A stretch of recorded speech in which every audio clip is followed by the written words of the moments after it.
Hi friends, நம்ம மலையாள cinema வந்து நாளுக்கு நாள் ஒரு வளர்ச்சி அடைஞ்சு போய்கிட்டு இருக்கு. ஏன்னா அவங்க ஒரு அசுர வளர்ச்சி தான். அவங்க படங்களை பார்த்தீங்கன்னு வச்சுக்கோங்க, ஒரு பேசு முருளாக தான் போய்கிட்டு இருக்கு. இப்போ ரீசெண்டாக இறங்கின படம், நம்ம ஆசிப் அலி நடித்த படம் கிஷ்கிண்ட காண்டம், நம்ம நஸ்ரியா நடித்த படங்கள், எல்லா படங்களும் ஒரு பேசு முருளாக போய்கிட்டு இருக்கு. ஏன்னா எல்லா ஸ்டேட்லேயுமே அந்த படத்தை பார்க்குறாங்க.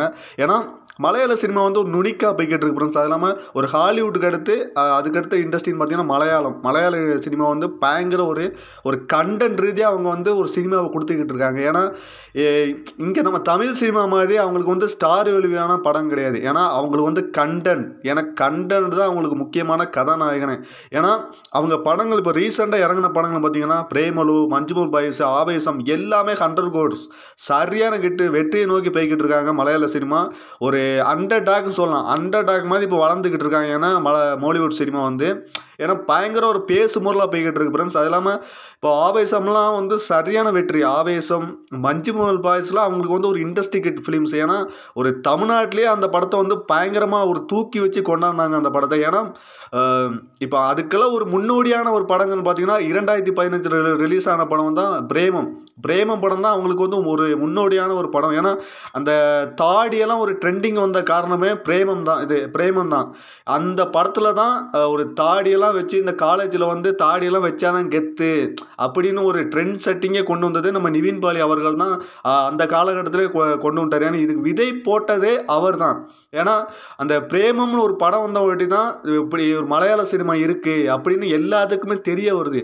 அதுக்கடுத்து பார்த்தீங்கன்னா புலிமுருகன்லாம் நம்ம மோகன்லால் சாருக்கு வந்து ஒரு பாக்ஸ் ஆஃபீஸ் கிட்டில் வந்து ஒரு பேசு முறையாக போய்கிட்டு இருந்துச்சு. ஏன்னா 100 கோர்ஸ் ஃபஸ்ட்டு 100 கோடி ஃபிலிம்னா புலிமுருகன் தான். அதுக்கடுத்து நம்ம மம்முக்கா போன்ற பெரிய ஹீரோக்கள்லாம் வந்து சரியான ஹிட்டு கொடுக்க தொடங்கிட்டாங்க. ஏன்னா நாளுக்கு நாள் அங்கே வந்து ஒரு வியாபார ரீதியாகவும் முன்னேறிக்கிட்டு இருக்காங்கன்னா இப்போ இறங்கிட்டான்னு வச்சுக்கோங்க. இப்போ ரீசெண்டாக இப்போ நம்ம மார்க்கோ, நம்ம துல்கர் சல்மானோட படங்கள், அடுத்து நம்ம மம்முக்கா படம், மோகன்லால் படம், பிருத்திவிராஜ், அவங்க வந்து ஒரு ஆளை நம்பி கிடையாது. எல்லாருமே அவங்களுக்கு ஒரு கண்டென்ட் தான். அவங்களுக்கு வந்து ஒரு கதை, அந்த கதை நாயகனாக தான் எல்லாம் வந்து அந்த படத்தை வந்து அவங்களோட இண்டஸ்ட்ரி வந்து நாளுக்கு நாள் ஒரு முன்னேறி கொண்டு வந்துக்கிட்டு இருக்கு. ஏன்னா மலையாள சினிமா வந்து ஒரு காலகட்டத்தில் வந்து ஒரு மிட் நைட் மசாலாவுக்கு மட்டும்தான் அந்த மலையாள சினிமாவே போய்கிட்டு இருந்துச்சு.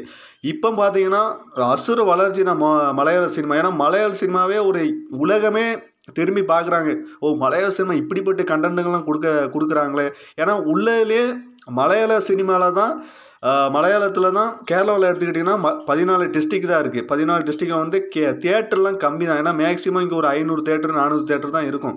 அவ்வளவு இதுலேயே இந்த படம் வந்து 100 கோடி அடிக்கிறது ஒரு பெரிய விஷயமான ஒரு சவாலான விஷயம். ஆனால் அப்போதைய காலகட்டத்திலேயே இந்த படங்கள் வந்து 100 கோடி எல்லா இதுவும் அது இந்த மலையாள சினிமா தெரியறதுக்கு காரணமே கொரோனான்னு ஒரு டைம் வந்தபடி தான் எல்லா படத்தையும் இருக்கிற மக்கள் வந்து பார்க்க தொடங்கினா. அதில் வந்து மலையாள சினிமாவும் ஒரு முக்கியமான காரணம்.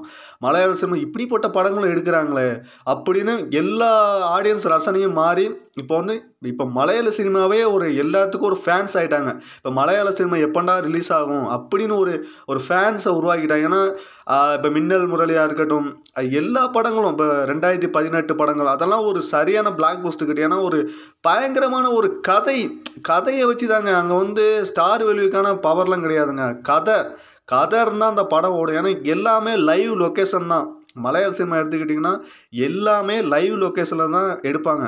இப்போ இந்த நம்ம தமிழ் சினிமா மாதிரியும் மற்ற சினிமா மாதிரியும் செட்டெல்லாம் போட்டு எடுக்க மாட்டாங்க. அந்த பீப்புளாக தான் எடுக்கிறது மலையாள சினிமா. ஏன்னா மலையாள சினிமா வந்து அவ்வளோ நுணுக்கத்தோட தொழில்நுட்பத்தோடு செயல்பட்டுக்கிட்டு இருக்காங்க மாலிவுட் சினிமா.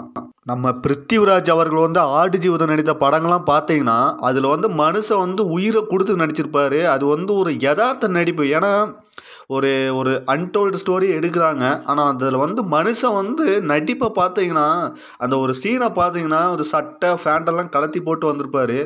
மனுஷன் அப்படி உடம்பை இழைச்சி நடிச்சிருக்காரு ஃப்ரெண்ட்ஸ். அவருக்கெல்லாம் ஒரு சல்யூட் தான் அடிக்கணும். ஏன்னா அவர் அந்த படத்தில் வந்து வாழ்ந்துருக்காரு. அந்த பாலைவனம் அதெல்லாம் மனுஷன் ஒரு எப்படி தான் நடிச்சிருப்பாருனே தெரியல. அப்படி வாழ்ந்துருப்பார். அதுக்கடுத்து அவர் இயக்கத்திலே இந்த வருஷம் வர்ற படம் பார்த்திங்கன்னா லூசிஃபர் வருது. லூசிஃபர் வந்து ஒரு ஃபேன் இண்டியா மூவியாக வந்து ரிலீஸ் ஆக போகுது ஃப்ரெண்ட்ஸ். அது இல்லாமல் இப்போ மார்க்கோ வந்து எல்லா இடத்துலையும் ஒரு ஃபேமஸ் ஆகி இப்போ ஹிந்திலேயே பயங்கரமாக ஓடிக்கிட்டு இருக்கு மார்க்கோ படம். ஏன்னா அந்த படமும் 100 கோடி கிளப்பில் இணைஞ்சிருச்சு மார்க்கோ. மலையாள சினிமா நாளுக்கு நாள் ஒரு அசுர வளர்ச்சி பெற்று போய்கிட்டு இருக்கு ஃப்ரெண்ட்ஸ். இப்படி தான் ஃப்ரெண்ட்ஸ் ஒரு காலகட்டத்தில் தெலுங்கு, கர்நாடகாலாம் ஒரு இதாக இல்லாமல் இருந்துச்சு. இப்போ அவங்களும் ஒரு பாகுபலி, கேஜிஎஃப் வந்த போய்ட்டு ஒரு ஃபேமஸ் ஆகிட்டாங்க. அதே மாதிரி தான் நம்ம லூசிஃபர் வந்தவொன்னே மலையாள சினிமாவும் ஒரு ஒரு 1000 கோடி கிளப்பில் இணையுமான்னு ஒரு எல்லாம் ஒரு எதிர்பார்த்துக்கிட்டு இருக்கேன். ஏன்னா ஒரு அந்த படத்துக்கு வந்து பயங்கர ஒரு எதிர்பார்ப்பு இருக்குது. அந்த படத்தை இயக்குனர் யார் பார்த்தீங்கன்னா நம்ம பிருத்திவிராஜ் தான் இயக்கிட்டு இருக்காரு.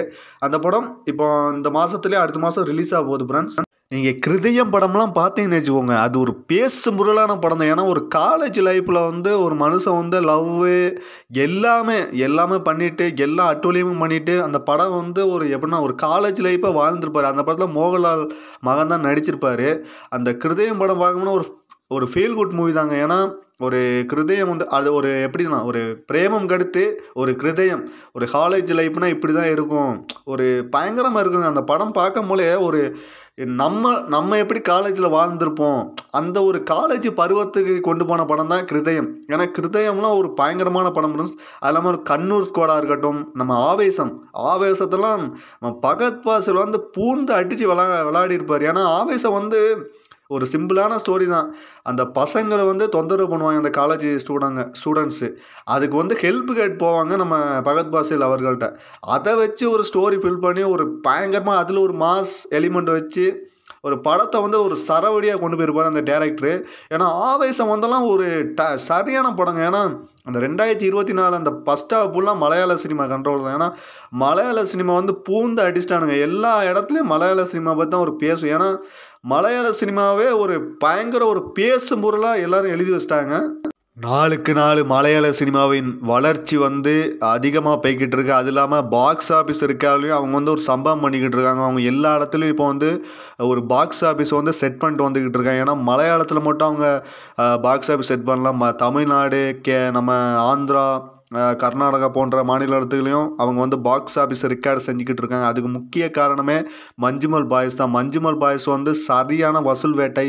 அதுக்கடுத்து பார்த்திங்கன்னா பிரேமலு, மஞ்சுமல் பாய்ஸ், அடுத்து வந்து நம்ம ஆவேசம் போன்ற படங்கள்லாம் அங்கே வந்து ஒரு சரவடியான ஒரு சம்பவம் தான் பண்ணிக்கிட்டு இருக்கு மற்ற ஸ்டேட்டுகளையும். அது இல்லாமல் நம்ம மலையாள சினிமா நாளுக்கு நாள் ஒரு அசுர வளர்ச்சியை நோக்கி சென்றுக்கிட்டு இருக்கு. ஏன்னா மலையாள சினிமா பார்க்கும்போது எனக்கு ஒரு போராமையாக தான் இருக்குது. என்னடா இப்படிப்பட்ட படங்கள்லாம் எடுக்கிறாங்க, ஒரு லைவ் லொக்கேஷன் அந்த இயற்கையோடு வாழ்ந்து. ஏன்னா சரியான ஒரு படங்கள் தான் எடுத்துக்கிட்டு இருக்காங்க. சரியான காலகட்டத்தை நோக்கி தான் மலையாள சினிமா போய்கிட்டு இருக்கு. ஏன்னா ஒரு காலகட்டத்தில் மிட் நைட் மசாலாவுக்கு மட்டும் ஒரு பேசும் பொருளாக இருந்த, ஏன்னா மலையாள சினிமாவே அப்படிப்பட்ட படங்கள் தான் எடுப்பாங்க அப்படின்னு ஒரு பேசும் பொருளாக போய்கிட்டு இருந்த சினிமாவை உடைச்சி அதை வந்து நாங்கள் இருக்கண்டான்னு சொல்லி காட்டியிருக்காங்க. இந்த வீடியோ பிடிச்சிருந்தா லைக் பண்ணுங்கள், ஷேர் பண்ணுங்கள், மறக்காமல் சப்ஸ்கிரைப்